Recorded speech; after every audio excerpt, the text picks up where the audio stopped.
নবী সাল্লাল্লাহু আলাইহি ওয়াসাল্লাম এশার নামাজ পড়েছেন। কিসের নামাজ? এশার নামাজ পড়ে কাবা ঘরের পাশে হাতিম আছে, কাবার হাতিম, হাতিমের উপর তিনি শুয়ে আছেন ডান কাত হয়ে। ডান কাতে শোয়া সুন্নত। ডান কাতে শুয়ে আছেন, তন্দ্রা ভাব, পরিপূর্ণ ঘুম আসে নাই। নবীদের কিন্তু ঘুম নাই। নবীদের ঘুমটাও কিন্তু, নবীদের ঘুমের মধ্যে যা আসে আল্লাহর পক্ষ থেকে সেটা ওহী। নবীদের দেহ ঘুমায়, অন্তর কিন্তু ঘুমায় না, মনে রাখবেন। নবীদের কি ঘুমায় না? কলব, অন্তর কিন্তু ঘুমায় না, মনে রাখবেন। এবার তিনি শুয়ে আছেন, হঠাৎ দুইজন ফেরেশতা আসলেন। কয়জন ভাই? একজন জিবরাইল আলাইহিস সালাম, একজন মিকাইল আলাইহিস সালাম। এসে নবী সাল্লাল্লাহু আলাইহি ওয়াসাল্লামকে আস্তে করে জাগিয়ে দিলেন। জাগিয়ে নবী সাল্লাল্লাহু আলাইহি ওয়াসাল্লামকে হাত ধরে নিয়ে যাচ্ছেন। কোথায়? পাশেই জমজম কূপের পাশে। পাশে জমজম কূপ আছে, দেখেছিলেন না? যারা হজ উমরা করে আসছেন হয়তো দেখতে পারবেন। এই জমজম আগের মতো তো আর নাই, একটা আইডিয়া পাবেন আর কি। জমজম কূপের পাশে নিয়ে গিয়ে নবী সাল্লাল্লাহু আলাইহি ওয়াসাল্লামকে আবার আস্তে করে শুয়ে দেওয়া। এই যে পুরো ঘটনাগুলো ঘটে যাচ্ছে না, এগুলো কিন্তু মুহূর্তে ঘটে যাচ্ছে। মানে এই পুরো বিশাল ঘটনা ঘটে যাওয়ার পর দেখা যাবে ওই অজুর পানি কেবল গড়িয়ে গড়িয়ে যাচ্ছে, এখনো শেষ হয়। মানে সময় কে নিয়ন্ত্রণ করে? পৃথিবীর সময়ের ফ্রেম আর আল্লাহ পাকের টাইম ফ্রেম এক নয়। আল্লাহ পাকের টাইম ফ্রেম টোটালি ডিফারেন্ট, আমাদের টাইম ফ্রেম আলাদা, মনে থাকবে। এখানে কিন্তু অনেক নাস্তিক অনেক প্রশ্ন করতে পারে। এবার শুয়ে দেওয়ার পর নবী সাল্লাল্লাহু আলাইহি ওয়াসাল্লামের বুকটাকে একদম এই গলার নিচ থেকে নিয়ে যেখানে লোম উঠে নাভি, এই নাভি পর্যন্ত চিরে দেওয়া হয়েছে, জীবিত অবস্থাতেই, জীবিত অবস্থাতেই। এবার তার হার্ট, কলিজাটাকে বের করা হয়েছে। এই প্রথম ওপেন হার্ট সার্জারি নাম শুনেছেন কিনা? যে ওপেন হার্ট সার্জারি হচ্ছে। এবার এই কলিজাটাকে প্রথমে জমজমের পানি দিয়ে ধোয়া হয়েছে। কিসের পানি? জমজমের পানির মধ্যে শেফা আছে। যাদের অসুস্থতা আছে জমজমের পানিতে সূরা ফাতিহা ফু দিয়ে খাবেন, ইনশাআল্লাহ শেফা হয়ে যাবে, ইনশাআল্লাহ শেফা হবে। জমজমের পানিতে ধোয়ার পরে এর এই কলবটাকে, কলিজাটাকে ঈমান এবং হিকমতে পূর্ণ একটা পেয়ালা দিয়ে ধুয়ে দেওয়া হয়েছে। একটা পেয়ালার মধ্যে ঈমান নিয়ে আসা হয়েছিল এবং হিকমা, প্রজ্ঞা নিয়ে আসা হয়েছে। এটা রাখার পরে এই ঈমান প্রজ্ঞা দিয়ে ঢেলে এই পুরো জায়গাটা বন্ধ করে দেওয়া হয়েছে। কি রূপকথা মনে হচ্ছে? আমরা যে নিঃশ্বাস নিচ্ছি এটাই কি আল্লাহর অলৌকিকত্ব না? এই যে হার্ট আমাদের পাম্প করতেছে, যখন আমরা ছোট বাচ্চা ছিলাম ওই সময় থেকে নিয়ে এখন পর্যন্ত পাম্প করছে, পাম্প করছে। 1 সেকেন্ডের জন্য কি থেমে গিয়েছিল? এটাই তো অলৌকিকত্ব। যে আল্লাহ আমাদেরকে বাঁচায় রাখতে পারেন, সে আল্লাহর পক্ষে এগুলো করা কি অসম্ভব কিছু? আচ্ছা, এবার নবী সাল্লাল্লাহু আলাইহি ওয়াসাল্লামকে একটা বাহনের মধ্যে উঠানো হচ্ছে। বাহনটার নাম বোরাক। কি নাম? বোরাক। এবার বাহনটা হচ্ছে গাধার চেয়ে একটু বড়, খচ্চরের চেয়ে একটু ছোট এবং একটু লম্বা দেহের, সাদা রঙের। কি রঙের? এবার নবীজি এখানে উঠতে যাচ্ছেন, বাহনটা একটু ফাপড় নিল, একটু ভাব দেখালো আর কি। ভাব দেখানো বোঝেন কিনা? ওই যে আপনার গার্লফ্রেন্ড আপনার সাথে যা দেখায় আর কি। আছে তো গার্লফ্রেন্ড, না ভাই? আলহামদুলিল্লাহ। তাহলে স্ত্রী তো দেখায়। স্ত্রী ভাব দেখালে সবর করতে হবে। কি করতে হবে? স্ত্রী ভাব দেখালে সবর করতে হবে, চুপ থাকতে হবে। এগুলো টিপস শেখেন, নাহলে পরে সমস্যা হতে পারে। স্ত্রী ভাব দেখাতে পারে, তখন সবর করতে হবে, চুপ থাকতে হবে। পরে দেখবেন ভাব নিজেই আবার ঠান্ডা হয়ে গেছে, ঠিক আছে? আর নিজে গরম হয়ে গেলে সমস্যা। আপনি গরম হয়ে গেলে পুরো একদম তরকারি পুরো যাবে একেবারে। কথা বুঝতে পারছেন? আল্লাহ বোঝার তৌফিক দান করুন। বোরাকটা ভাব নিচ্ছে আর কি। এখন বোরাককে জিবরাইল আলাইহিস সালাম বলছেন, এই শোনো, তোমাকে সৃষ্টি করার পর থেকে, ভালো করে শোনেন, তোমাকে সৃষ্টি করার পর থেকে মুহাম্মদ সাল্লাল্লাহু আলাইহি ওয়াসাল্লামের চেয়ে শ্রেষ্ঠ কোনো মানুষ তোমার গায়ে পা দেয় নাই। বলেন আল্লাহু আকবার। বলেন আল্লাহুম্মা সাল্লি আলা মুহাম্মদ, আল্লাহুম্মা বারিক আলা মুহাম্মদ। তোমাকে সৃষ্টি করার পর থেকে মুহাম্মাদের চেয়ে সাল্লাল্লাহু আলাইহি ওয়াসাল্লাম শ্রেষ্ঠ কোনো মানুষ তোমার পিছে ওঠে নাই। সুবহানাল্লাহ। জান্নাত থেকে এই বাহনটা নিয়ে আসা হয়েছে। কোত্থেকে? জান্নাত থেকে। এবার তিনি বোরাকে উঠলেন। বোরাক, ও আচ্ছা, বোরাক এই কথা শুনে কি করলো? বোরাক এই কথা শুনে ভাব তো চলে গেলই গেল, ও ঘামা শুরু করেছে, ঘামা শুরু করেছে, ঘামতে শুরু করেছে। অনেক সময় হয় না যে বড় কোনো ব্যক্তির সামনে গিয়ে মানে থরথর করে কাঁপা শুরু করেছে, ও ঘামা শুরু করেছে। এবার নবী সাল্লাল্লাহু আলাইহি ওয়াসাল্লাম উঠে বসলেন, বিসমিল্লাহ। এবার চলছে। কোথার দিক, কোন উদ্দেশ্যে চলছে? ওই যে জেরুজালেম, নাম শুনেছেন কিনা? ওরাই তারা, আমি তো বারবার বলি, আপনারা বিশ্বাস করেন না অনেকেই, এরাই তারা যারা দাজ্জালকে অনুসরণ করবে, দেখে নিয়ে সামনে। এবং এদেরকে নিয়ে দাজ্জাল বিশ্বটাকে শাসন করবে। বিশ্ব কেউ একা শাসন করতে পারে না, অনুসারী লাগে, এরাই তাদের অনুসারী। যারা বিশ্বের বড় বড় ডিপার্টমেন্ট এখন নিয়ন্ত্রণ করছে, ঠিকই অবশ্যই নিয়ন্ত্রণ করছে, ভিতরে ভিতরে আপনারা বুঝতে পারছেন না। এবার ওই দিকে ছুটলো বোরাক। কিভাবে ছুটলো? নবীজি বলছেন সাল্লাল্লাহু আলাইহি ওয়াসাল্লাম, আমাদের চোখের সীমা যতদূর পর্যন্ত যায়, বোরাকের একটা পাই ততদূর পর্যন্ত যাচ্ছে। কখনো সূর্যাস্ত দেখেন নাই? কতদূর পর্যন্ত তাকানো যায়? ওই যে সূর্য ডুবছে অতদূর পর্যন্ত বোরাকের একটা পা চলে যাচ্ছে। নিঃসন্দেহে আলোর বেগের চেয়ে বেশি বেগে যাচ্ছে সে। যদি যারা ফিজিক্স পড়ছেন, এই যে অ্যাস্ট্রোনমি নিয়ে পড়াশোনা করছেন, আপনারা তো জানেন আলোর বেগের চাইতেও যদি দ্রুতগামী কোনো বাহন আবিষ্কার করা যায়, তাহলে সময়ের চেয়ে বেশি দূরে যাওয়া যাবে না? যাওয়া যাবে। বোরাকের গতি নিঃসন্দেহে আলোর গতির চেয়ে বেশি ছিল। এবার নবী সাল্লাল্লাহু আলাইহি ওয়াসাল্লাম বলছেন যে আমরা যখন বাইতুল মাকদাস বা ওই যে বাইতুল মাকদিস, ওই যে মসজিদুল আকসার ওখানে গেলাম, জিবরাইল আলাইহিস সালাম একটা পাথরের মধ্যে ফুটা করলেন, সেই পাথরের মধ্যে ফুটা করে বোরাকটাকে বেঁধে রাখলেন। আর এই পাথরের ফুটার মধ্যেই সমস্ত নবী রাসূল, এই পর্যন্ত যত নবী রাসূল এসেছেন, ওই ফুটার মধ্যেই তাদের বাহনকে বেঁধে রাখতেন। সুবহান। এবার নবীজি মসজিদে ঢুকলেন, ঢুকে দেখছেন একজন মানুষ নামাজ আদায় করছেন, একটু লম্বা গড়নের, ছিপছিপে দেহ, তো লম্বা, চুলগুলো কোকড়ানো কানের লতি পর্যন্ত। মনে থাকবে? চুলগুলো কোকড়ানো কি পর্যন্ত? তোমাদের মতো ছেলা নয় ডান বাম, কানের লতি পর্যন্ত চুল, ছিপছিপে দেহ, লম্বা, শানুয়া গোত্রের মতো। নবীজি বলছেন অনেকটা শানুয়া গোত্রের মানুষের মতো। শানুয়া গোত্র কারা একটু দেখে নিবা অনলাইনে। এখন নবী সাল্লাল্লাহু আলাইহি ওয়াসাল্লাম জিজ্ঞাসা করছেন উনি কে? জিবরাইল আলাইহিস সালাম বলছেন উনি হচ্ছেন নবী মূসা আলাইহিস সালাম। আল্লাহ বা কিভাবে এটা করলেন আল্লাহ ভালো জানেন, এটা আমরা ব্যাখ্যা করতে পারবো না। নবী মূসা আলাইহিস সালাম নামাজ পড়ছেন, আরেকজনকে দেখলেন তার গড়ন কিছুটা মাঝারি ধরনের, চুলগুলো হচ্ছে সিল্কি মানে স্ট্রেট চুল, লম্বা এবং সোনালী রঙের। কি রঙের? সোনালী। এবং গায়ের কালারটা হচ্ছে সাদা এবং লালের মিশ্রণে গঠিত। নবীজি জিজ্ঞাসা করলেন উনি কে? তাকে বলা হচ্ছে উনি হচ্ছেন নবী ঈসা আলাইহিস সালাম। এবার নবী সাল্লাল্লাহু আলাইহি ওয়াসাল্লাম সমস্ত আম্বিয়া কেরামের সামনে চলে গেলেন এবং সমস্ত নবীদেরকে নিয়ে 2 রাকাত নামাজ পড়লেন। নবীদের ইমাম কে? আমাদের নবী কাদের ইমাম? নবীদের ইমাম। আর সেই নবীর সুন্নাত পালন করতে আমাদের এত কষ্ট হয়, হ্যাঁ ভাই? লজ্জা লাগে? দাঁড়িয়ে রাখলে লজ্জা লাগে না? টাকনুর উপর কাপড় তুলে লজ্জা লাগে? আস্তাগফিরুল্লাহ, আল্লাহ আমাদেরকে মাফ করুক। আমরা সর্বশ্রেষ্ঠ মানুষের উম্মত, সর্বশ্রেষ্ঠ নবীর উম্মত। আল্লাহ পাক আমাদেরকে যোগ্য উম্মত হওয়ার তৌফিক দান করুন। নবীজি নামাজ পড়লেন, নামাজ শেষ। নামাজ, আরেকটা কথা, আরেকজনকে নবীজি দেখলেন, তার অবয়ব সম্পর্কে তিনি বলছেন দেখতে হুবাহু আমার মতোই। নবীজি বলছেন দেখতে হুবাহু আমার মতোই। জিজ্ঞাসা করলেন তিনি কে? জিবরাইল আলাইহিস সালাম বলছেন তিনি হচ্ছেন নবীগণের পিতা ইব্রাহিম আলাইহিস সালাম। ইব্রাহিম আলাইহিস সালামের দেহের গঠন, চেহারা একদম আমাদের নবীর মতো ছিল। সুবহানাল্লাহ।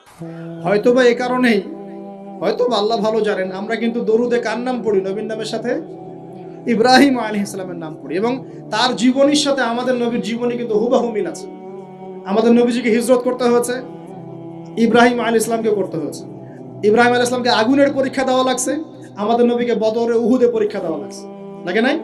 আমাদের নবীকে পাশে ছিলেন স্ত্রী খাদিজা রাদিয়াল্লাহু আনহা, ইব্রাহিম আলাইহিস সালামের পাশে ছিলেন স্ত্রী সারা এবং হাজারা আলাইহিম আসসালাম। মানে টোটালি মিল পাবেন আপনি দেখবেন টোটালি মিল আছে। ওদিকে যাচ্ছি না আমি। এবার নামাজ শেষে নবী সাল্লাল্লাহু আলাইহি ওয়াসাল্লাম আবার বোরাকে উঠলেন। এবার বোরাক উপরে ওঠা শুরু করলেন। এই পর্যন্ত যেটা এসেছে এটা হচ্ছে মক্কা থেকে জেরুজালেম পর্যন্ত, এটাকে বলা হয় ইসরা। এটাকে কি বলা হয়? ইসরা মানে নাইট জার্নি, মানে রাত্রেবেলা নৈশ ভ্রমণ। আর এবার যাচ্ছে এই বাইতুল মাকদাস থেকে উপরের দিকে, এটাকে বলা হয় মেরাজ, মানে ঊর্ধ্বে আরোহণ, ঊর্ধ্বগমন। ঠিক আছে?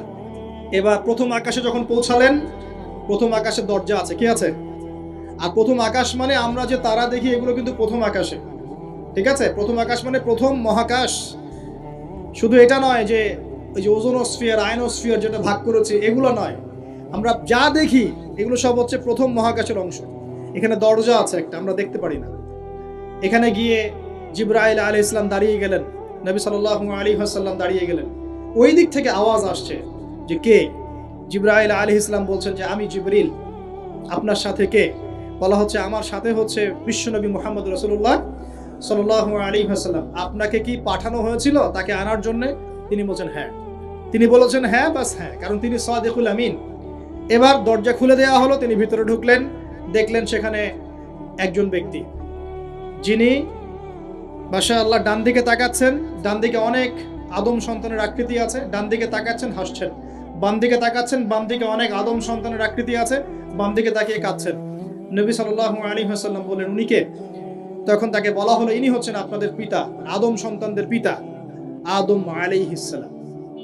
আদম আলাইহিস সালাম নবীকে দেখে সালাম দিলেন, আদম আলাইহিস সালাম নবীকে সালাম দিলেন, নবীও সালামের প্রত্যুত্তর করলেন এবং আদম আলাইহিস সালাম তার জন্য দোয়া করলেন, তিনি উঠে গেলেন আরো উপরে। এবার দ্বিতীয় মহাকাশে যখন চলে গেছেন, এই দ্বিতীয় মহাকাশ পর্যন্ত সায়েন্স যেতে পারে নাই, কেউই পারেনি, আল্লাহ রাসূল সাল্লাল্লাহু আলাইহি ওয়াসাল্লাম ছাড়া। এখানে গিয়ে তিনি দেখলেন সিমিলারলি দুজন বসে আছেন। কয়জন? দুজন। এবং দুজন এর পরিচয় জিজ্ঞাসা করলে জিবরাইল আলাইহিস সালাম বললেন, ইনি হচ্ছেন ঈসা আলাইহিস সালাম আর ইনি হচ্ছেন ইয়াহইয়া আলাইহিস সালাম। দুজনের মাঝে কি সম্পর্ক? খালাতো ভাই। কি সম্পর্ক? খালাতো ভাই। এখানে বলে রাখি দুজনের মিলটা কি? এই দুজনকেই ইহুদিরা হত্যা করার চেষ্টা করেছে। ঈসা আলাইহিস সালাম এবং ইয়াহইয়া আলাইহিস সালাম উভয়কেই কারা হত্যা করার চেষ্টা করেছে? ইয়াহইয়া আলাইহিস সালামকে তো হত্যা করেই ফেলেছিল, আর ঈসা আলাইহিস সালামকে হত্যা করার চেষ্টা করেছিল, কিন্তু আল্লাহ পাক সেটা হতে দেন নাই। আল্লাহ পাক তাকে উঠিয়ে নিয়েছে। তিনি আবার আসবেন কিনা? কোথায় আসবেন? সিরিয়ায়। কেন আসবেন? কারণ তিনি এই পৃথিবী থেকে দাজ্জাল এবং তার সমস্ত বাহিনীকে মেরে ফেলবেন ইনশাআল্লাহ, এবং প্যালেস্টাইন থেকে সারা বিশ্বে 40 বছর রাজত্ব করবেন ইনশাআল্লাহ। এটা হবে কিনা? বিশ্বাস আছে তো ইনশাআল্লাহ? এটা হবে ইনশাআল্লাহ। এরপর সামনে যান, তৃতীয় আসমানে উঠলেন, সেখানে দেখছেন একজন ব্যক্তি যাকে এই পৃথিবীর অর্ধেক সৌন্দর্য দেয়া হয়েছে। নবীজি বললেন, তিনি কি এত অপরূপ সুন্দর? তখন নবী সাল্লাল্লাহু আলাইহি ওয়াসাল্লামকে বলা হচ্ছে, তিনি হচ্ছেন ইউসুফ আলাইহিস সালাম, যাকে এই পৃথিবীর অর্ধেক সৌন্দর্য দেয়া হয়েছে। আমরা সূরা ইউসুফ পড়ি আর মনে করি এটা হচ্ছে ইউসুফ জুলাইখার ঘটনা, তাই না ভাই? আসলে এখানে প্রেম কাহিনী কার? এখানে প্রেম কাহিনী হচ্ছে ইউসুফ আলাইহিস সালাম এবং তার বাবার। ভালো করে পড়ে দেখবেন, এখানে বাবা এবং ছেলের মহব্বতের কাহিনী বর্ণিত হয়েছে। আর ইউসুফ আলাইহিস সালামের বাহ্যিক সৌন্দর্য নিয়ে আমরা কথা বলি, তার বাহ্যিক সৌন্দর্যের চাইতে তার চরিত্রের সৌন্দর্য ছিল 1000 গুণ বেশি। জেনার অপবাদ দিয়েছে তাকে মানুষ, তিনি নির্দোষ হয়েও বিনা অপরাধে 12 বছর জেল খেটেছেন, তারপরেও তিনি অন্যায় পথে পা বাড়ান নাই, বাড়িয়েছেন। আল্লাহ পাক আমাদেরকে এগুলো বোঝার তৌফিক দান করুন। আরো উপরে উঠলেন, চতুর্থ আসমানে উঠে দেখছেন এখানে আরেকজন একইভাবে আছেন, তার নাম হচ্ছে ইদ্রিস আলাইহিস সালাম। কি নাম? ইদ্রিস আলাইহিস সালাম। তিনি চতুর্থ আসমানে অপেক্ষা, একইভাবে সবার সাথে কথাবার্তা হলো, সালাম বিনিময় করা হলো, মোবারকের দোয়া করলেন, তিনি আবার উঠে গেলেন। পঞ্চম আসমানে উঠে তিনি দেখছেন ওই ইচ্ছে নবী মুসা আলাইহিস সালাম। কোন নবী? নবী মুসা আলাইহিস সালাম। সবাই সালাম দিচ্ছেন, একইভাবে কথাবার্তা হচ্ছে। ষষ্ঠ আসমানে উঠে দেখছেন হারুন আলাইহিস সালাম, মুসা আলাইহিস সালামের ভাই, মনে আছে? হারুন আলাইহিস সালাম, যিনি ফেরাউনের কাছে দাওয়াত নিয়ে গিয়েছিলেন, মুসা আলাইহিস সালামের সাথে ছিলেন। সপ্তম আসমানে উঠে তিনি দেখছেন একজন ব্যক্তি যার চেহারা একদম, ছোট ছোট বাচ্চারা যারা মারা যায়, আল্লাহ রাব্বুল আলামিন তাদের রূহটাকে ওখানে রেখেছেন। তারা ওখানে খেলছে, যখনই ওদের পিতামাতার কথা মনে হয় দৌড় দিয়ে আসে ইব্রাহিম আলাইহিস সালামের কাছে। মনে রাখবেন, বাচ্চাদের সাথে কেন ইব্রাহিম আলাইহিস সালামকে রাখা হলো, এখানে একটা ব্যাখ্যা হতে পারে, আল্লাহু আ'লাম। শিশুদের সাথে থাকতে হলে শিশুর মতো মন থাকতে হয়। বাচ্চাদের সাথে কারা ভালোভাবে মিশতে পারে জানেন? যাদের মনটা বাচ্চাদের মতো, শিশুর মতো সরল হতে হয়, শিশুর মতো হতে হয়, সরল। যাদের মন শিশুর মতো সরল, এদের মনের মধ্যে কিন্তু হিংসা, বিদ্বেষ, রিয়া, অহংকার এগুলো থাকবে না। ইব্রাহিম আলাইহিস সালাম ওই শিশু কুরবানির পরীক্ষায় ফেলতে হয়েছিল না? আল্লাহ রাব্বুল আলামিন দেখেন তাকে বাচ্চাদের সাথে রেখে দিয়েছেন। বাচ্চারা ওখানে খেলাধুলা করে, যখনই ওদের বাবার কথা মনে হয়, মায়ের কথা মনে হয়, দৌড় দিয়ে ইব্রাহিম আলাইহিস সালামের কাছে চলে আসে, তিনি আদর করে দেন, আবার চলে যায়। কি চমৎকার দৃশ্য! তিনি হেলান দিয়ে আছেন বাইতুল মামুরে, সালাম করলেন, সালাম করে নবীজিকে বললেন, হে নবী, আপনার উম্মতকে জানিয়ে দিয়েন, আমি আপনাদেরকে সেটা জানিয়ে দিচ্ছি। হে নবী, আপনার উম্মতকে জানিয়ে দিয়েন যে জান্নাত হচ্ছে একটা উর্বর জায়গা, জান্নাতের পানি হচ্ছে মিষ্টি, জান্নাতের মাটি খুব উর্বর, জান্নাতের অনেক জায়গা ফাঁকা পড়ে আছে। আপনার উম্মতকে জানিয়ে দিয়েন এই ফাঁকা জায়গাগুলোতে তারা যদি গাছ লাগাতে চায় তাহলে যেন পড়ে সুবহানাল্লাহ, আলহামদুলিল্লাহ, ওয়ালা ইলাহা ইল্লাল্লাহ, আল্লাহু আকবার, ওয়ালা হাওলা ওয়ালা কুওয়াতা ইল্লা বিল্লাহ। এই মেসেজটা কে দিয়েছেন? ইব্রাহিম আলাইহিস সালাম। এই যে বাইতুল মামুরে হেলান দিয়ে আছেন, এটা কি? নবীজি বলছেন এটা হচ্ছে ফেরেশতাদের ইবাদত করার জায়গা আছে। কাবা ঘর আছে না আমাদের, এই কাবা ঘরের ঠিক সোজা উপরে বাইতুল মামুর আছে, সপ্তম আসমানের উপর। ফেরেশতারা কিভাবে ইবাদত করেন শোনেন, নবীজি বলছেন এই বাইতুল মামুরে প্রতি মুহূর্তে 70,000 ফেরেশতা তাওয়াফ করছে। ঠিক যেমন এখানে তাওয়াফ হচ্ছে 24 ঘন্টা, তাওয়াফ কি থেমে থাকে? তাওয়াফ থামে না। ঠিক ওইভাবে বাইতুল মামুরে তাওয়াফ থেমে থাকছে না, বাইতুল মামুরে ফেরেশতারা তাওয়াফ করছেন 70,000 ফেরেশতা একই সাথে। আর শুনে রাখেন, যে 70,000 ফেরেশতা একবার তাওয়াফ করার সৌভাগ্য পেয়েছে তারা কিয়ামত পর্যন্ত আর দ্বিতীয়বার চান্স পাবে। এবার কি চিন্তা করতে পারছেন ফেরেশতাদের সংখ্যা কত কত হতে পারে? আমাদের সংখ্যা তত্ত্বের বাইরে। এবার নবী সাল্লাল্লাহু আলাইহি ওয়াসাল্লাম আরো একটু উপরে উঠলেন, এই জায়গার নাম সিদরাতুল মুনতাহা। কি নাম? সিদরাতুল মুনতাহা। এটা হচ্ছে একটা বড়ই গাছ দেখেছেন তো? এটা নবীজি বলছেন এত চমৎকার এই বড়ই গাছ, এর মধ্যে এত বেশি রং ছিল যে রংগুলোকে আমি ব্যাখ্যা করতে পারবো না। এর পাতাগুলো ছিল হাতির কানের মতো এবং এর ফলগুলো ছিল মটকার মতো বড় বড় এক একটা, এবং এর মধ্যে প্রজাপতি বসেছিল। এই প্রজাপতিগুলোর রং এত চমৎকার যেগুলো আমাদের পৃথিবীর রঙের মতো নয়, মানে এগুলো ব্যাখ্যা করার মতো শব্দ আমাদের কাছে নাই। অ্যামেজিং। এটা কোন জায়গা? আমাদের সবার রূহগুলো যেখানে উঠে যায়। এটা কোন জায়গা? আমাদের সবার নেক আমলগুলো যেখানে উঠে যায়। সবার রূহ, মৃত ব্যক্তিদের রূহ বা আত্মা এবং নেক আমলগুলো এই পর্যন্ত ওঠে, এরপরে সেখান থেকে উঠিয়ে নেওয়া হয়, এরপরে তারা আর যেতে পারে। একইভাবে উপর থেকে আল্লাহ পাকের কোনো আদেশ আসলে এই সিদরাতুল মুনতাহা পর্যন্ত আসে, এরপর সেখান থেকে নিয়ে আসা হয়। আমি কি বুঝতে পারছি? এই হলো সিদরাতুল মুনতাহা, যেটা ফেরেশতাদের শেষ সীমা। এরপরে ফেরেশতারা আর যেতে পারবেন না। আল্লাহ পাকের নিকটবর্তী ফেরেশতারা ছাড়া নর্মাল যারা, তারা ওখানে যেতে পারবে। নর্মাল মানে বলছি যারা এমনি অন্যান্য দায়িত্বে আছেন তারা সেখানে যেতে পারবেন না। এই পর্যন্ত লাস্ট ওই যে লাইন থাকে না, ডেড লাইন, এটা ডেড লাইন, এরপর যেতে পারবে। এবার আমাদের নবীকে এখানে বাহন চেঞ্জ করে দেওয়া হলো, অন্য একটা বাহন আরো দ্রুতগামী তাকে দেওয়া হলো। এই বাহনে করে নবীজি একদম আলো পর্দা ভেদ করে উপরে উঠছেন, আল্লাহ পাকের একদম কাছাকাছি আসছেন। কাছাকাছি আসার পর তিনি বলছেন, আমি তখন শুনতে পেলাম যে আল্লাহ পাকের নিকটস্থ ফেরেশতা যারা আল্লাহর আদেশ লিখে রাখেন, তারা কলম দিয়ে লিখছে আল্লাহর আদেশ। এই কলমের লিখার খসখস শব্দ আমি শুনতে পেলাম। আল্লাহু আকবার। এবার আল্লাহ রাব্বুল আলামিন তাকে কাছে নিয়ে, শোনেন প্রিয় ভাই, উম্মতে মুহাম্মাদি শুনে রাখো, আল্লাহ পাক 3টা স্পেশাল ওহী করলেন। কয়টা ভাই? 3টা। অন্যান্য অনেক কথা তো হয়েছে, সেগুলো তো আমরা হাদিসের মধ্যে আমরা ডিটেলস বলতে পারছি না, সময় শর্ট। 3টা স্পেশাল ওহী আল্লাহ রাব্বুল আলামিন করেছেন। তার প্রথমটা হচ্ছে নবী সাল্লাল্লাহু আলাইহি ওয়াসাল্লামকে এই জায়গায় 50 ওয়াক্ত নামাজ হাদিয়া গিফট দেয়া। কত ওয়াক্ত? এবার নবীজি 50 ওয়াক্ত নিয়ে চলে আসছেন। আর পরের দুটো পরে বলছি। 50 ওয়াক্ত নিয়ে চলে আসছেন। আসার সময় এই যে ষষ্ঠ আসমানে, পঞ্চম আসমানে কার সাথে দেখা? মুসা। কে আমাকে করছে? মুসা আলাইহিস সালাম। তিনি বলছেন, আল্লাহ পাক কি দিয়েছেন আপনাকে হাদিয়া? নবী সাল্লাল্লাহু আলাইহি ওয়াসাল্লাম বলেন 50 ওয়াক্ত নামাজ। কত ওয়াক্ত? 50 ওয়াক্ত। নবী এবার মুসা আলাইহিস সালাম বলছেন, আমার উম্মতকে 2 ওয়াক্ত নামাজ দেওয়া হয়েছে, সেটাই আমার উম্মত আদায় করতে পারে নাই। 50 ওয়াক্ত নামাজ আপনার উম্মত পারবে না, আপনি কমাই নিয়ে আসেন যান। তিনি আবার গেলেন 50 থেকে 45, আবার 45 থেকে 40, 40 থেকে 35, 35 থেকে 30, এই করতে করতে করতে করতে 5 ওয়াক্ত যখন আসলো, তখনও নবীজিকে বলা হচ্ছে আপনি আরো কমাই নিয়ে আসেন। নবীজি বলছেন, আমার যেতে লজ্জা লাগছে, আল্লাহ পাক আমাকে এত বেশি কমিয়ে দিলেন, আরো কমাতে চাইতে আমার লজ্জা লাগছে। দেখেন, মুসা আলাইহিস সালাম বলেছিলেন আমার উম্মতকে 2 ওয়াক্ত নামাজ দেয়া হয়েছিল, আদায় করতে পারে নাই। উম্মতে মুহাম্মাদের মধ্যে এমন মানুষ নাই 2 ওয়াক্ত 1 ওয়াক্ত নামাজও পড়তে পারে না। নবীদের এটা হিকমা, দূরদর্শিতা। এবার নবী সাল্লাল্লাহু আলাইহি ওয়াসাল্লাম আল্লাহর কাছে গিয়ে আরজি পেশ করছেন। আল্লাহ রাব্বুল আলামিন বলছেন, 5 ওয়াক্ত নামাজ আমি দিলাম, কিন্তু 5 ওয়াক্ত যদি তোমার উম্মত আদায় করে 50 ওয়াক্তের নেকি দেওয়া হবে। আরেকটা বেনিফিট তোমার উম্মতের যে কোনো ব্যক্তি যে আমলই করুক না কেন 10 গুণ বাড়ায় নেকি দেওয়া হবে। কিন্তু তোমার উম্মতের কোনো ব্যক্তি যদি গুনাহ করে, তাহলে গুনাহকে 10 গুণ বাড়ায় দিব না ইনশাআল্লাহ। গুনাহ একটাই থাকবে। গুনাহ কি হবে? একটাই থাকবে। আর নেকির কাজ করলে 10 গুণ বাড়ায় দেওয়া হবে। 1 টাকা দান করছেন 10 টাকার নেকি হবে, 1 রাকাত নামাজ পড়ছেন 10 টাকাতে নেকি হবে। একটা সেজদা করছেন 10টা সেজদা নেকি হবে ইনশাআল্লাহ। কথা বুঝতে পারছেন? এটা হলো একটা গিফট বা হাদিয়া।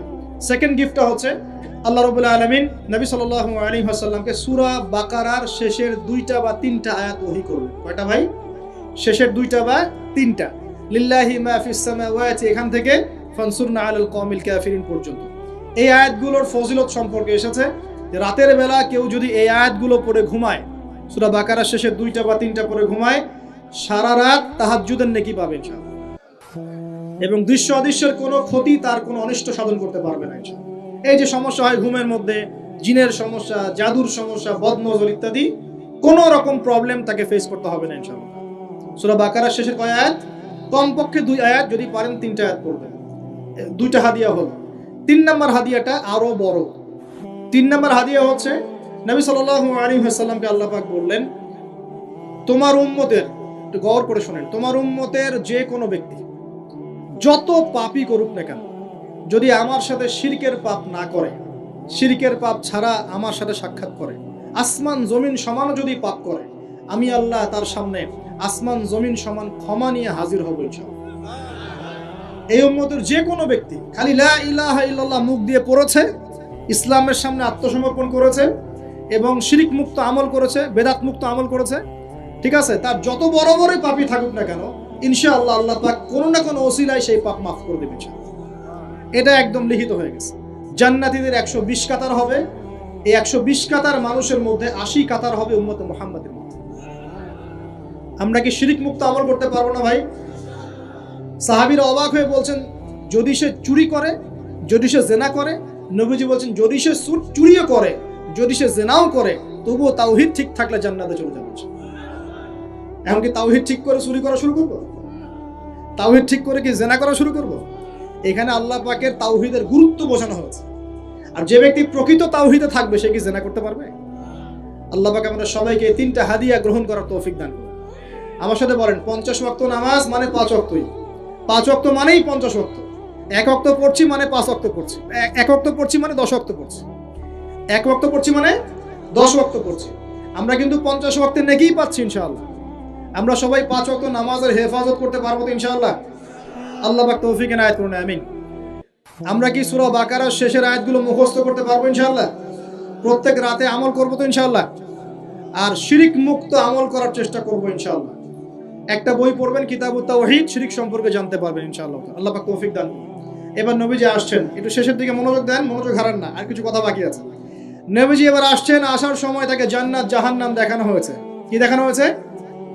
জান্নাত এবং জাহান্নাম। নবীজি বলছেন, আমি জান্নাতকে দেখলাম। বিশৃঙ্খলা করেন না, আমি জান্নাতকে দেখলাম। জান্নাতকে দেখলাম, জান্নাতকে ঘিরে রাখা হয়েছে কষ্ট, ক্লেশ, এগুলো দিয়ে। মানে জান্নাতটা ঘেরা আছে কষ্ট দিয়ে, মানে জান্নাতে যেতে হলে কষ্ট করতে হবে। ঠিক আছে, ফজরের নামাজ উঠতে কষ্ট হয় না? সুদ ছেড়ে দেবো, এটা কষ্ট লাগতেছে না? কষ্ট হবে। আল্লাহর পথে চলতে হলে কিন্তু কষ্ট হবে। মানুষ ভালো মন্দ বলবে, অনেক সমস্যা। জান্নাতকে ঘেরা হয়েছে কষ্ট দিয়ে, আর জাহান্নামকে ঘেরা হয়েছে প্রবৃত্তির দাসত্ব দিয়ে। মন যাচাই তাই করেন না প্রবৃত্তি। মন চাচ্ছে মদ খাইলেন, মন চাচ্ছে জেনা করলেন, মন চাচ্ছে সুদ খাইলেন, আর মন যাচাই তা দিয়ে জাহান্নামকে ঘেরা হয়েছে। এবার নবীজি বলছেন, জাহান্নামে আমি উকি মেরে দেখেছি, জাহান্নামে দেখেছি বেশিরভাগ অধিবাসী, জাহান্নামের বেশিরভাগ মানুষ হচ্ছে উম্মতে মুহাম্মাদের নারী জাতি। বলেন নাউজুবিল্লাহ। এই নারী জাতি মানে আমার বোন, আপনার মা, আপনার স্ত্রী, আমার বোন, আমার মা, আমার স্ত্রী, আমাদেরই তো। নারী কি আমাদের বাইরে? কেন তারা জাহান্নামে যাবে? নবীজি বলছেন কয়েকটা কারণ। 1, তারা বেশি বেশি লানত এবং অভিশাপ করে। 1, 2, তারা এমন কিছু কাপড় পরে শেষ জামানায় বাইরে ঘুরবে যে কাপড়গুলো পরেও তারা নগ্ন থাকবে। 2, অর্থাৎ বেপরদামির কারণে। 3, তারা বুক পিঠ চাপড়ায়, প্রলাপ বিলাপ করে, এটা একটা কারণ। 4, তারা স্বামীর সাথে কখনো কখনো কুফরি করে। কেমন? স্বামী সারা জীবন যদি তাদের ভরণ পোষণ ভালোবাসা দিয়ে যায়, কোনো একদিন যদি কোনো সমস্যা সৃষ্টি হয়, বলবে যে সারা জীবন তোমার কাছে কিছুই পাইলাম। এই সব কিছুর ঊর্ধ্বে একটা কারণ আছে।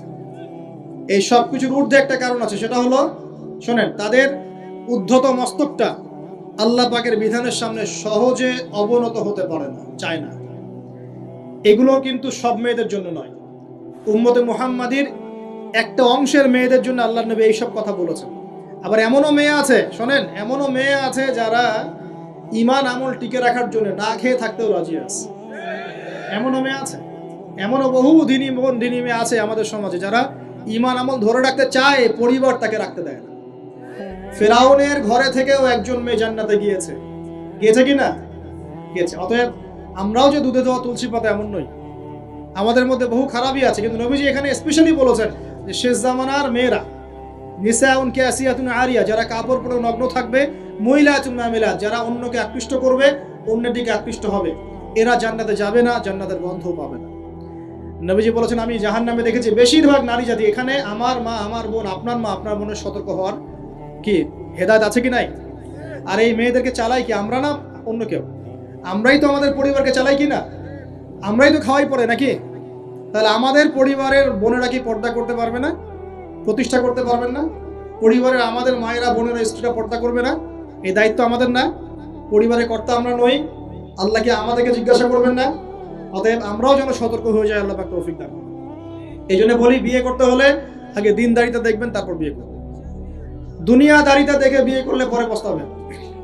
ছেলে মেয়ে উভয়ের প্রতি একই নসিহত, বিয়ে করতে যদি হয়, বিয়ে যদি করতেই হয়, তাহলে দিনদারিতা দেখে বিয়ে করুন। তারপর দেখবেন যে মেয়ের বংশ কেমন, সৌন্দর্য কেমন, এই সেই পরে দেখবেন। আগে দেখবেন দিনদারিতা ঠিক আছে কিনা। ছেলের ক্ষেত্রে একই বিধান, আগে দেখতে চান না কত বড় চাকরি করে, কত প্রপার্টিজ আছে, কত বড় বাড়ি, এগুলো পরে দেখবেন। আগে দেখবেন ছেলে নামাজ পড়ে কিনা, ছেলের মধ্যে সুন্নত আছে কিনা, এইগুলো আগে দেখবেন। এই বিয়ে নিয়ে প্রচুর জাহিলিয়াত সমাজে আছে, এই কারণেই পরিবারগুলো এখন ভেঙে যাচ্ছে। আল্লাহ পাক আমাদেরকে সুন্নাহ মেনে চলার তৌফিক দান করুন, বলি আমি। নবীজি এখানে বলেছেন আমি জাহান্নামে দেখেছি বেশিরভাগ অধিবাসী নারী জাতি। আমাদের বোনদেরকে রিকোয়েস্ট করবো, সতর্ক হয়ে যান, আল্লাহর ওয়াস্তে সতর্ক হয়ে যান। কেন শোনেন, কেন নবীজি বললেন, এই পয়েন্টটা একটু ভালো করে বোঝেন।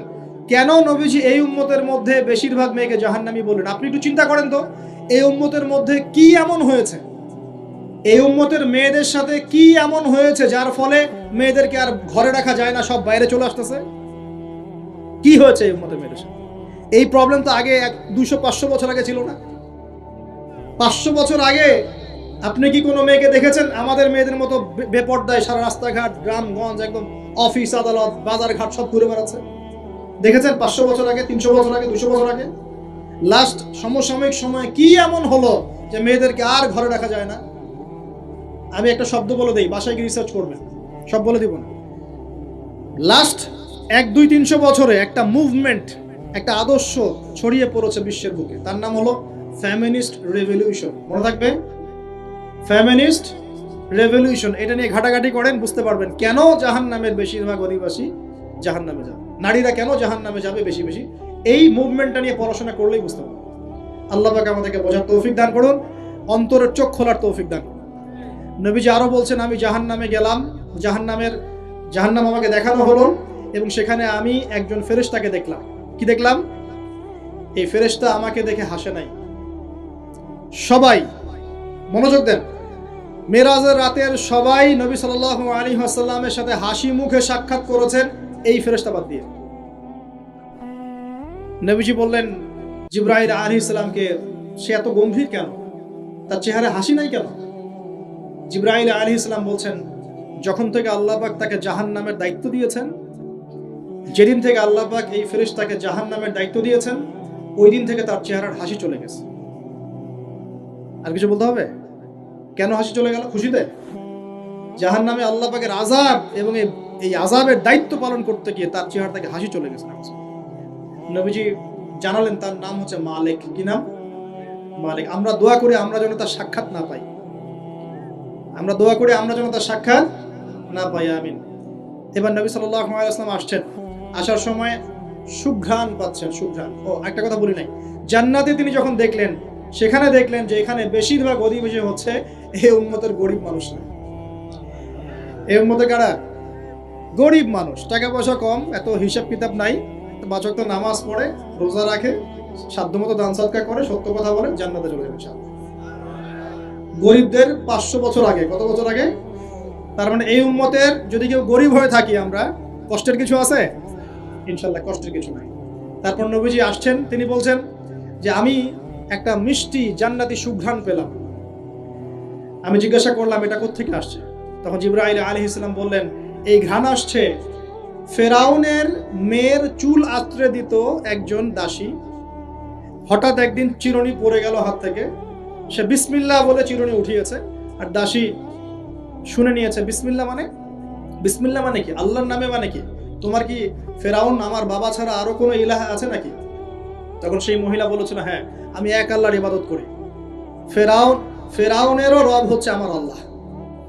এই অপরাধে তাকে ফেরাউন বড় আগুনের কুণ্ডলি খুঁড়ে তাকে ওখানে নামিয়ে দিয়েছিল, এবং তার 3টা কি 4টা বাচ্চা ছিল, এই সব বাচ্চাগুলোকে তার চোখের সামনে পুড়িয়ে মেরেছে।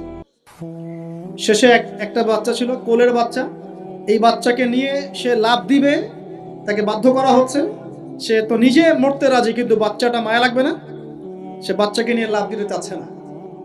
তখন আল্লাহ পাক ওই বাচ্চার জবানে আল্লাহর কুদরত, আল্লাহর মুজিজা চালু করে দিলেন। ওই বাচ্চা কথা বলা শুরু করল। ওই বাচ্চা বলল, হে আম্মা ইসবিরি ইয়া উম্মা, হে আমার মা সবর করো, ফাইন্না মাউইদুনাল জান্নাহ, আমাদের জন্য আল্লাহ পাক জান্নাত রেখেছেন। লাভ দিয়ে জান্নাত।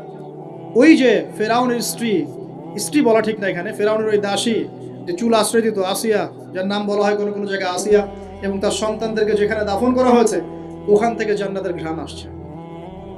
কে পেলেন এই ঘ্রাণ? রাসূলুল্লাহ সাল্লাল্লাহু আলাইহি ওয়াসাল্লাম।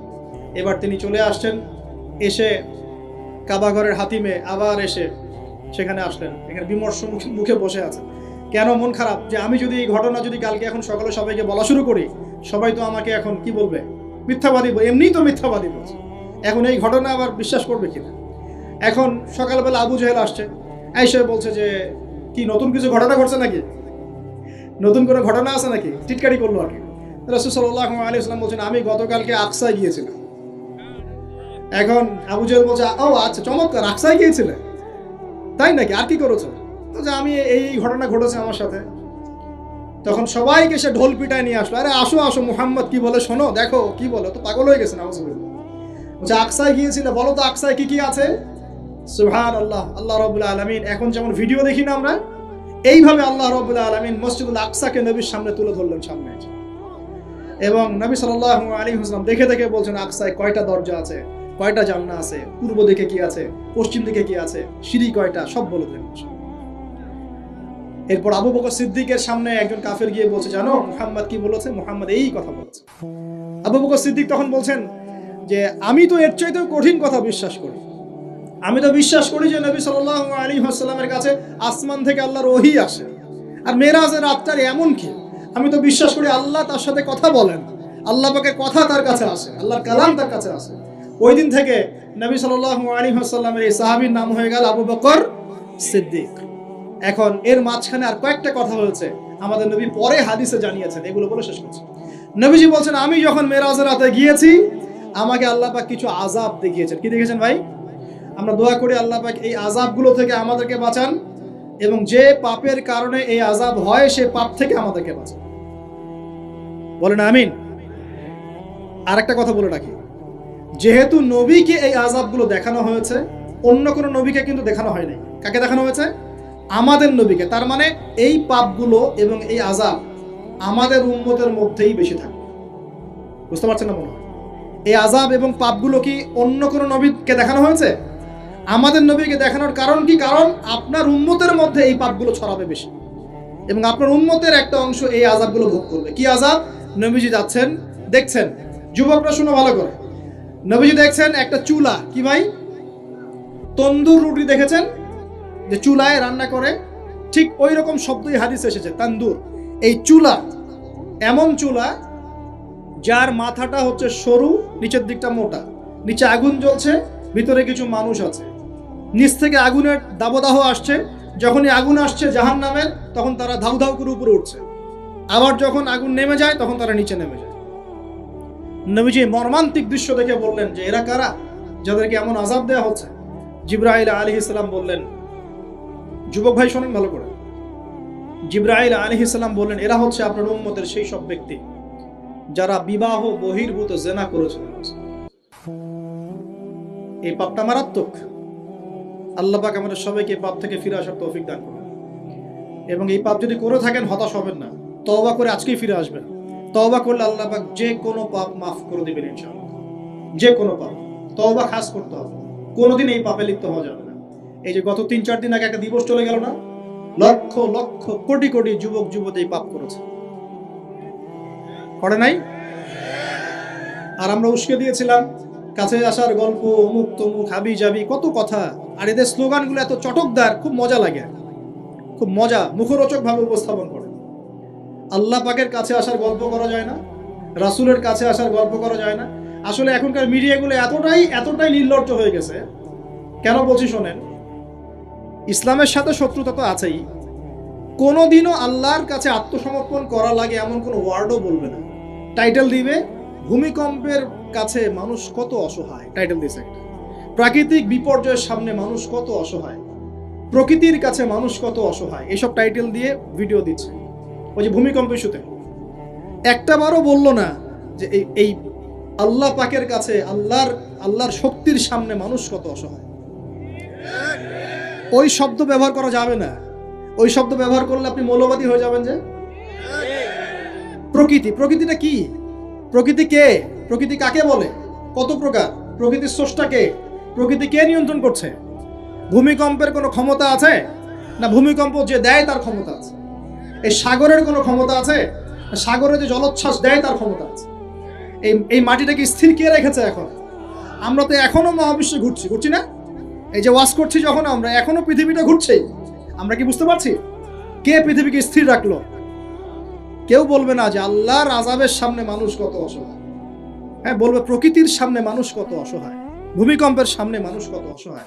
মানে এমন এমন চটকদার কিছু শব্দ দিবে, এই শব্দগুলো আপনাকে চিনিয়ে দিবে যে কারা আল্লাহর বাহিনী, কারা আল্লাহর দুশমনের বাহিনীর মধ্যে আছে। এখানে যুবকদেরকে উৎসাহিত করা হয়েছে না জেনার জন্য। আর নবী সাল্লাল্লাহু আলাইহি ওয়াসাল্লামকে কেন দেখানো হলো? কারণ তার উম্মতের মধ্যে জেনার পাপ ছড়িয়ে পড়বে বেশি। কিসের মধ্যে? চুলার মধ্যে শাস্তি দেওয়া হচ্ছে, চুলায় শাস্তি দেওয়া হচ্ছে। নবীজি বলছেন তাদের ভিতর থেকে এত দুর্গন্ধ বের হচ্ছিল যেন মনে হচ্ছিল যে কোনো পাবলিক টয়লেটের পাশ দিয়ে আমরা যাচ্ছিলাম। প্রিয় ভাই, আল্লাহর ওয়াস্তে জেনার ধার কাছেও যায় না। আল্লাহ পাক বলেছেন ওয়ালা তাকরাবু জিনা, জেনার কাছেও যেও না। তো এক নাম্বার শাস্তি কি দেখেছেন নবী সাল্লাল্লাহু আলাইহি ওয়াসাল্লাম? কিসের শাস্তি? তন্দুর চুলার মধ্যে আগুনের শাস্তি। কিসের পাপের কারণে? বলেন, জেনা। এই উম্মতে মুহাম্মাদের মধ্যে জেনা ছড়িয়ে পড়েছে কিনা? এখন আমরা কি এই স্রোতে গা ভাসাবো না দূরে থাকবো? আমরা হালাল উপার্জনের সোর্স তৈরি করব, করে হালাল বিয়ে করবো ইনশাআল্লাহ। হালাল উপার্জনের মাধ্যম তৈরি করবেন, করে বিয়ে করবেন ইনশাআল্লাহ। বিয়ের আগে কোনো পীড়িত নাই, সব পীড়িত বিয়ের পরে ইনশাআল্লাহ পারা যাবে ইনশাআল্লাহ। আর সব আগে ভাগে খেয়ে শেষ করে ফেললে পরে খাবেন কি? তাই না বিষয়টা? আচ্ছা, এবার সামনে যাই। নবী সাল্লাল্লাহু আলাইহি ওয়াসাল্লাম সামনে গেলেন, গিয়ে দেখলেন, এবার দেখলেন কিছু মানুষ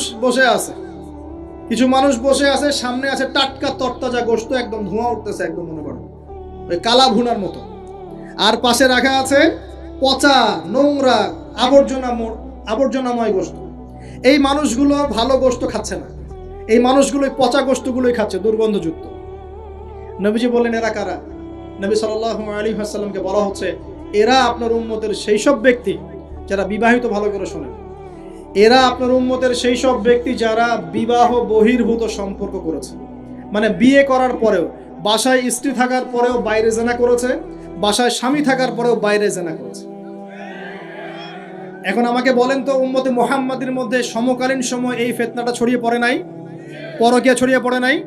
এটা হলো পরকীয়ার স্পেশাল শাস্তি। কারণ পবিত্র হালাল ফ্রেশ জিনিস ওদের ঘরে ছিল, খাইতে ভালো লাগে না, ওদের ওই নোংরা পচা জিনিস খেতে ভালো লেগেছে। আল্লাহ পাক কিয়ামতের মাঠেও ওই বারজাখের জীবনেও ওই একই শাস্তি দিবেন ইনশাআল্লাহ। আর এখন তো মিডিয়ার মধ্য দিয়ে এই যে বিভিন্ন সিরিয়ালস, নাটক, হাবি জাবি, এগুলোর মধ্য দিয়ে এটাকে উস্কে দেওয়া হচ্ছে, এটাকে অ্যাভেলেবেল করে ফেলা হয়েছে। আর যারা বড় বড় শহরে থাকে, এগুলো তো ফিতনা আরো বেশি। আল্লাহ পাক আমাদের মা বোনদেরকে বোঝার তৌফিক দান করুন, আর আমাদের ভাইদেরকেও বোঝার তৌফিক দান করুন। আমাদের সবাইকে আল্লাহ পাক পরকীয়ার মতো নোংরা পাপ থেকে হেফাজত করুন, বিবাহ বহির্ভূত সম্পর্ক থেকে হেফাজত করুন। আরো সামনে যান, নবীজি দেখলেন এবার একটা রক্তের নদী। কিসের নদী ভাই? প্রশ্ন করব কেন রক্তের নদী? উত্তর দিতে হবে। ওই রক্তের নদীতে আল্লাহ পাক কিছু মানুষকে রেখেছেন, ফেরেশতারা পাথর দিয়ে তাদের মাথা ফাটিয়ে দিচ্ছে, পাথর ছিটকে অন্য জায়গায় চলে যাচ্ছে, পাথর নিয়ে আসার মুহূর্তের মধ্যেই মাথা আবার জোড়া লেগে যাচ্ছে, আবার পাথর দিয়ে মাথা ফাটিয়ে দেওয়া হচ্ছে, আবার পাথর ছিটকে চলে যাচ্ছে। নবীজি জিজ্ঞাসা করলেন, এরা কারা যাদেরকে শাস্তি দেওয়া হচ্ছে? নবী সাল্লাল্লাহু আলাইহি ওয়াসাল্লামকে জিবরাইল আলাইহিস সালাম বললেন, এরা আপনার উম্মতের সেই সব ব্যক্তি যারা সুদখোর ছিল। কি ছিল? এখন বলেন রক্তের নদী কেন? বলেন, উত্তর দেন দেখি, কে বলতে পারবেন? বিসমিল্লাহ, মাশাআল্লাহ, শুকরিয়া। সুদের মধ্য দিয়ে এক শ্রেণীর মানুষ ধনী হয় আর এক শ্রেণীর মানুষ গরিব হয়। সুদের মধ্য দিয়ে গরিব মানুষের রক্তটাকে চুষে খাওয়া হয়। এই কারণেই কিয়ামতের মাঠে এবং বারজাখের জীবনে রক্তের নদীতে ফেলে মাথাটা ফাটিয়ে দেওয়া। মাথা কেন ফাটানো হবে? এই মাথা দিয়ে শয়তানি বুদ্ধিটা বের করেছিল যে ইন্নামাল বাইউ মিসলুর রিবা, সুদ হচ্ছে ব্যবসার মতোই। এই শয়তানি কোত্থেকে বের হইছে?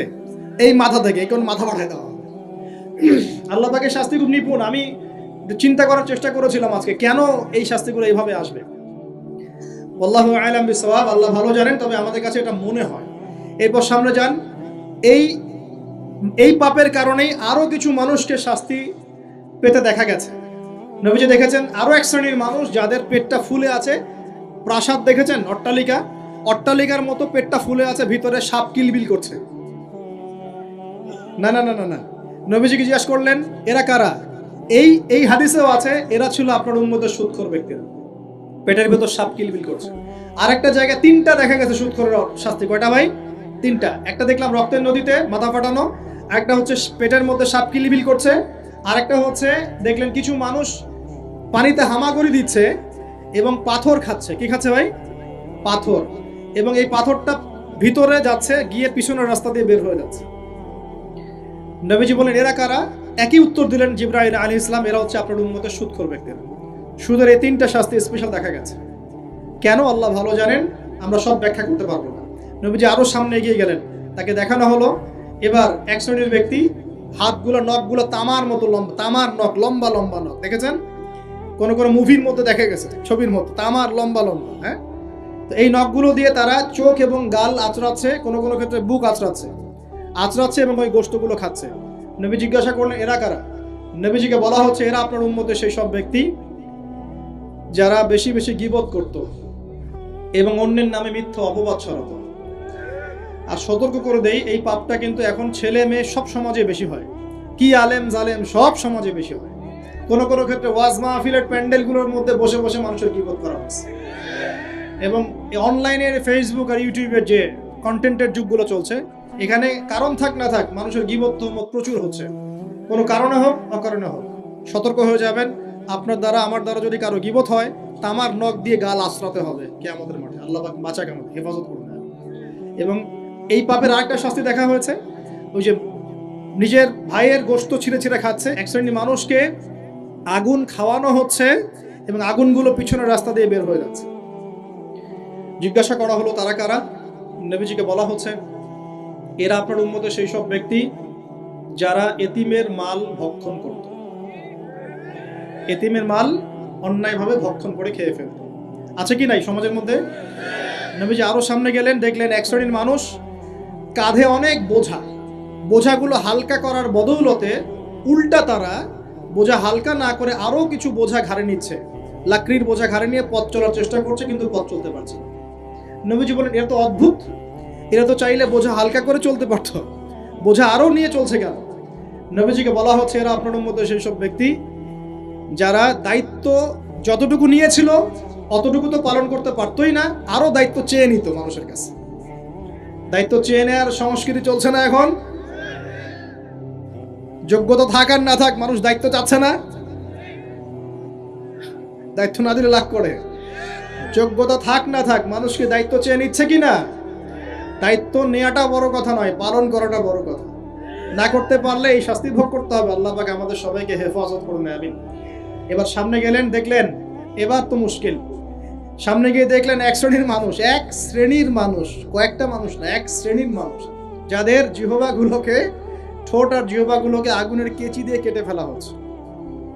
নবীজি বললেন এরা কারা? রাসূল সাল্লাল্লাহু আলাইহি ওয়াসাল্লামকে বলা হচ্ছে এরা আপনার উম্মতের সেই সব ব্যক্তি যারা ছিল ওয়াইজ বক্তা, আলেম ওয়াইজ বক্তা, যারা মানুষের সামনে দ্বীনের কথা বলতো কিন্তু নিজেরাই সেই দ্বীনের প্রতি আমল করত। আল্লাহ রাব্বুল আলামিন আমাকে এবং আপনাদের সবাইকে এই মর্মান্তিক শাস্তি থেকে বাঁচান। যা বলবো তার উপর আমল করার তৌফিক দান করুন, যা জানবো তার উপর আমল করার তৌফিক দান করুন।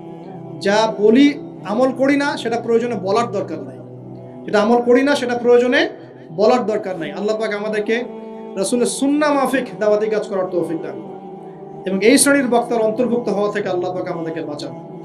এভাবে তিনি আরো বেশ কিছু শাস্তি দেখলেন, তারপর তাকে ফিরিয়ে আনা হলো। এই মেরাজের ঘটনা এভাবে শেষ হলো। এখন এই পুরো মেরাজের ঘটনা আমরা যা শিখলাম, রাসূলুল্লাহ সাল্লাল্লাহু আলাইহি ওয়াসাল্লামের এই মেরাজ উম্মতে মুহাম্মাদের জন্য খাস কিনা, আমাদের জন্য খাস কিনা? এরকম ঘটনা কি বিশ্বে আর কোথাও ঘটেছে? এই পুরো হিস্ট্রির মধ্যে কি এরকম ঘটনা কখনো ঘটেছে? অন্য কোন নবীর সাথে ঘটেছে? অন্য কোন উম্মতের সাক্ষী আছে?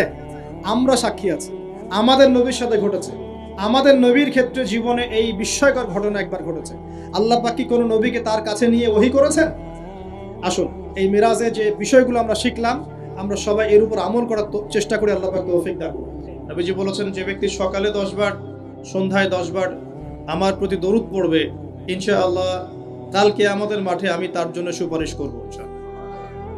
নবীর সুপারিশ পাওয়ার জন্য কয়েকটা পদ্ধতি। এক, জীবনের প্রতিটা কাজ রাসূল সাল্লাল্লাহু আলাইহি ওয়াসাল্লামের সুন্নাহ মতো করা, 1 নাম্বার।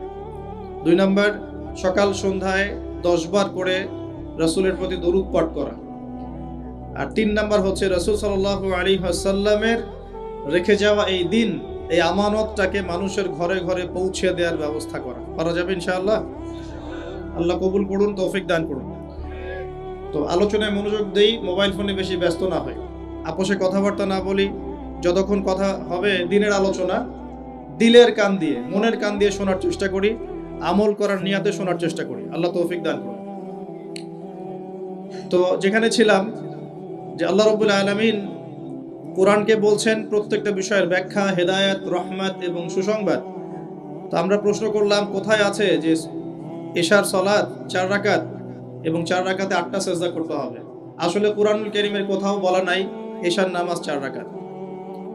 কুরআনুল কারীমের কোথাও বলা নাই যে এশার 4 রাকাত নামাজে 8টা সেজদা করতে হবে, 10টা করা যাবে না, এমনটা কোরআনে বলা নাই।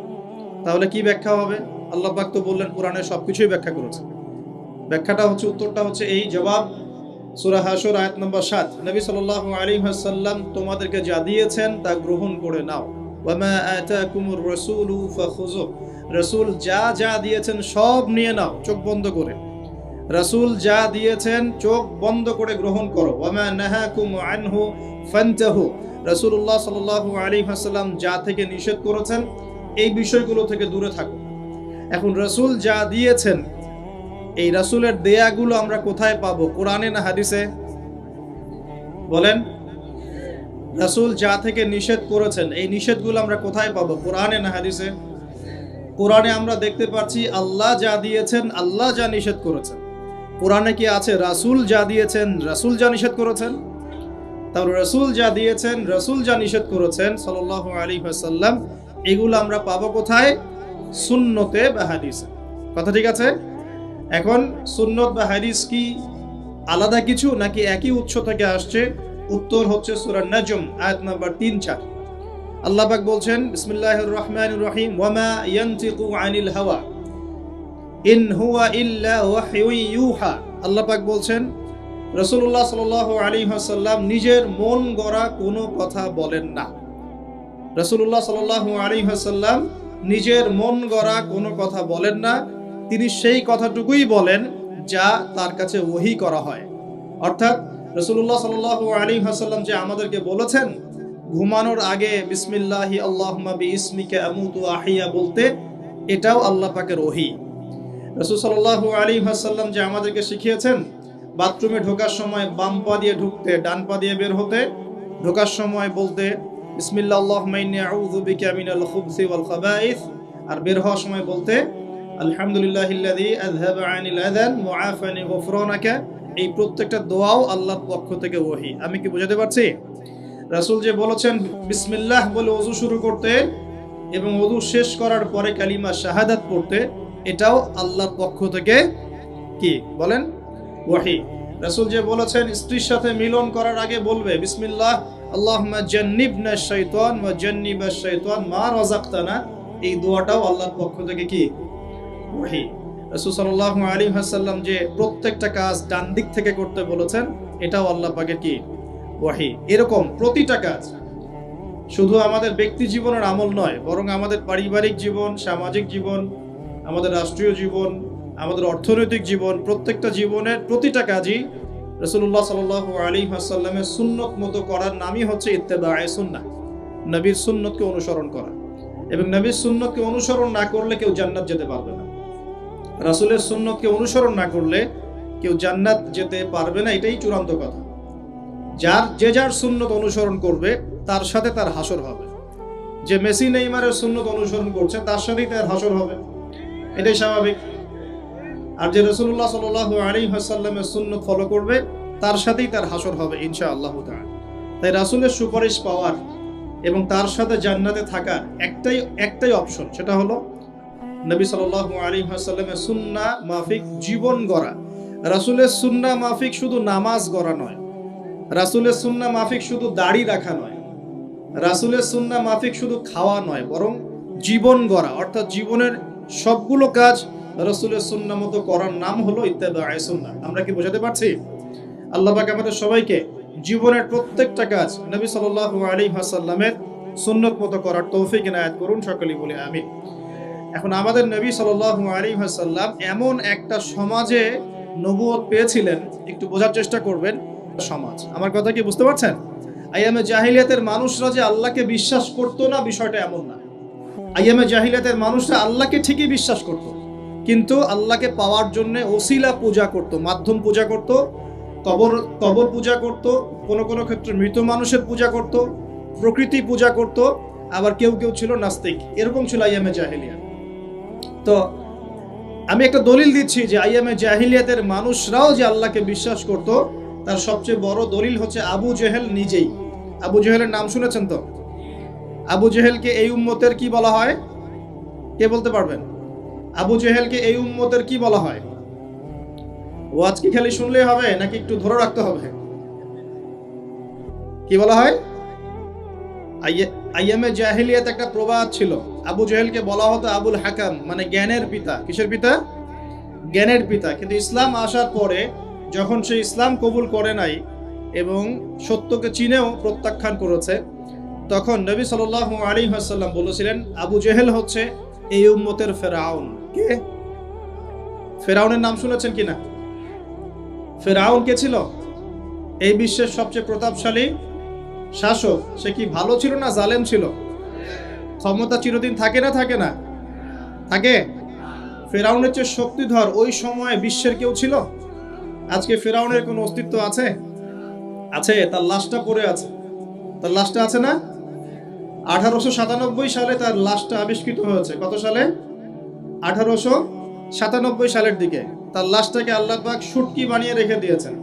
কেন রেখেছেন এই দলিলটাও কোরআনে আছে। ওই যে বললাম কোরআন সবকিছুর ব্যাখ্যা করেছে। ফেরাউনের লাশ কেন সংরক্ষণ করা হয়েছে এর দলিলও কোরআনে আছে। আল্লাহ বলেছেন যাতে করে তুমি, আজ আমি তোমার এই দেহটাকে সংরক্ষণ করব, যাতে করে তোমাকে পরবর্তীদের জন্য নিদর্শন রূপে রাখা যায়। তাহলে ফেরাউন কাদের জন্য নিদর্শন হয়ে আছে? ফেরাউনের পরে যারা জালেম হিসেবে আসবে এই পৃথিবীতে, সেই জালেমদের জন্য ফেরাউনের লাশটা নিদর্শন হয়ে আছে। কিন্তু মানুষ নিদর্শন গ্রহণ করতে রাজি নয়, মানুষ শিক্ষা গ্রহণ করতে রাজি নয়। ফেরাউন কি আম কোনো ব্যক্তি ছিলেন না শাসক ছিলেন? তাহলে আম ব্যক্তিদের জন্য তিনি যতটা না বড় নিদর্শন, শাসকদের জন্য বড় নিদর্শন। যারাই পৃথিবীতে শাসন ক্ষমতার বলে জুলুম করবে তাদের জন্য ফেরাউন একটা নিদর্শন হয়ে থাকবে কিয়ামত পর্যন্ত। থাকবে কিনা? লিতাকুনা লিমান খালফাকা আয়া, আল্লাহ বলেছেন যাতে করে তুমি পরবর্তীদের জন্য নিদর্শন হতে পারো, এই কারণে তোমার লাশটাকে আমি সংরক্ষণ করেছি। আল্লাহ পাক এটাও বলেছেন কিন্তু বেশিরভাগ মানুষই আমার নিদর্শন সম্পর্কে গাফেল। বাস্তবতা তাই নয় কি? আচ্ছা, এখন ফেরাউনদের মতো বড় বড় জালেম নাই সারা বিশ্বে? তাদের জন্য নিদর্শন না শিক্ষা না? এটা শিক্ষা। দেখুন আবু জেহেলকেও এই উম্মতের ফেরাউন বলা হতো। কেন? কারণ সে সত্যকে চিনেও